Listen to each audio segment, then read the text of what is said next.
Have you ever been told in an exercise class to brace your core or brace those abs and kind of try to embody what it says but not really known what it means?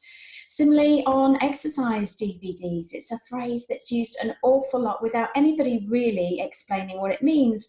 And it can lead to a lot of straining, grunting, or just ignoring it altogether. So I'm Lisa from Optimum Health, and in this short video, I want to talk to you about what I believe we should be doing when we brace that core.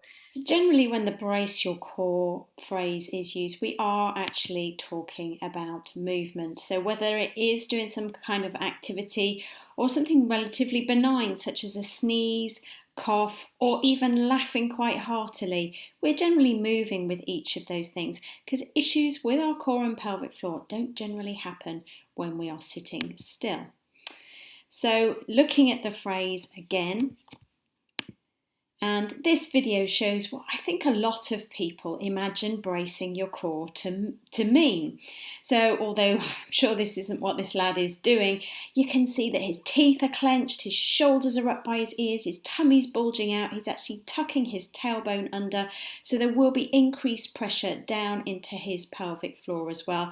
So rather than creating the security and stability that brace your core is meant to imply, actually what he's doing is creating a lot of tension and pressure within his body. So if instead we take each of the letters from that word and look at it slightly differently, how would that feel? So let's look at B first of all, breathing. So holding the breath is a core stabilization strategy that a lot of people use, and actually that builds up pressure within the abdominal cavity. And although when we're lifting extremely heavy weights, there is a technique called the Valsalva technique that can be used to hold the breath, it's not really advisable for everyday activities, lifting the washing basket, lifting your children, things like that. We want to be able to keep breathing during that activities. Even in the gym, lifting right up to your own body weight at least, we need to be breathing through that movement as a way of managing the pressure within our torso.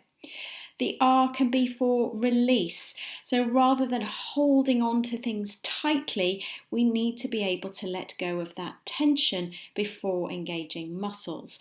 And in my sessions, I always talk about the fact that we often know that we hold tension in our shoulders, but we don't consciously do it, and so we can't consciously release it. Whereas if we lift those shoulders all the way up to the ears and then let go, then suddenly we realise where we've been holding that tension.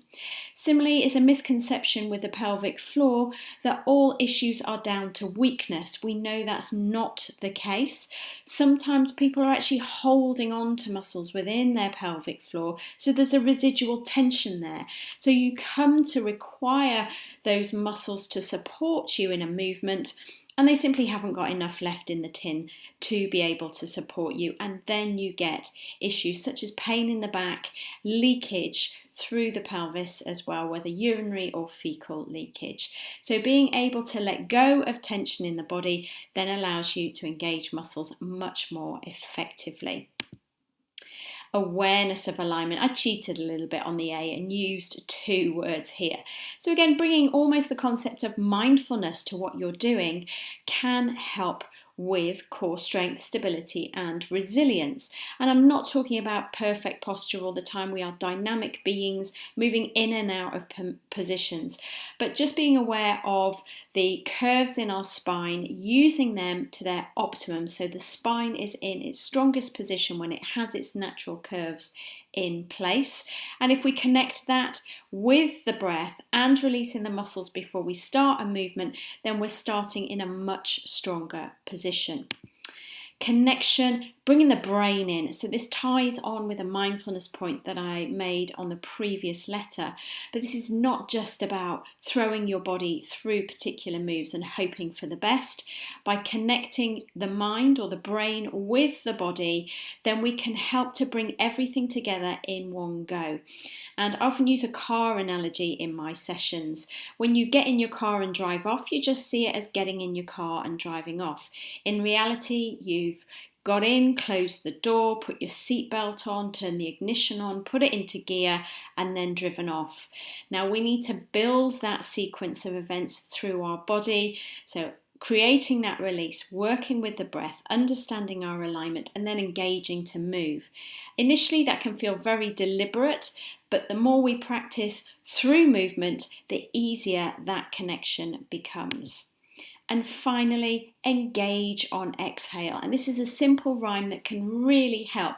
You may have also heard it as exertion on exhale. So the hard part of a move ties in with that breath out. So it ties in with the breath point that I made first of all, because breathing through movement is really important. And if we go back to those benign events such as coughs, laughs and sneezes, where people often encounter issues with their core and pelvic floor, they all have one thing in common, and that is that they are on an exhale. So if we're able to engage on that exhale, we can use our core resilience to protect us from those unwanted events and actually start to feel a little bit more confident in our own bodies.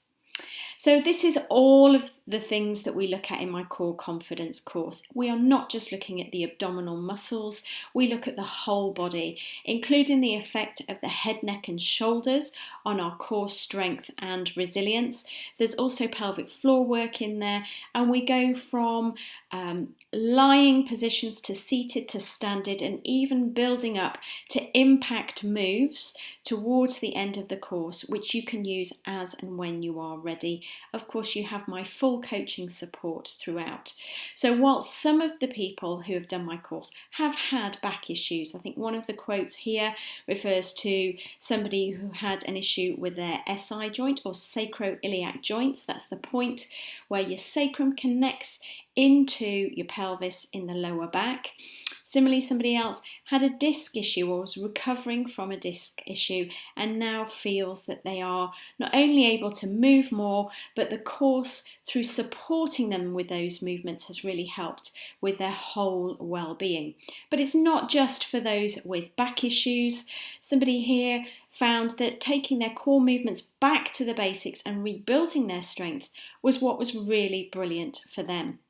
So whether it's to complement your training, to go back to basics and really focus on your core and pelvic floor strength and resilience, or to deal with the residual effects of injury, my virtual core confidence course could be just what you need to get back that confidence in moving within your body. So if you would like to know more about the course, please do drop me an email to the address showing on the screen there. Equally, if you're not sure if the course is suitable for you, perhaps you have lower back issues or pelvic floor issues as well, and you want to know if that would suit you, again, do get in touch. Similarly, I know myself, I've bought many a online course and it's sat in the inbox. So if you're concerned that you might sign up and not use it, would like to know how much time it will take and the support that you get, then do get in touch. But if this is something that you've been looking for really, if you've been avoiding those activities that you love or are almost living in fear that your back just might go, or you might have that little bit of leakage when you do the things that you enjoy, then perhaps it's time to rebuild your core confidence.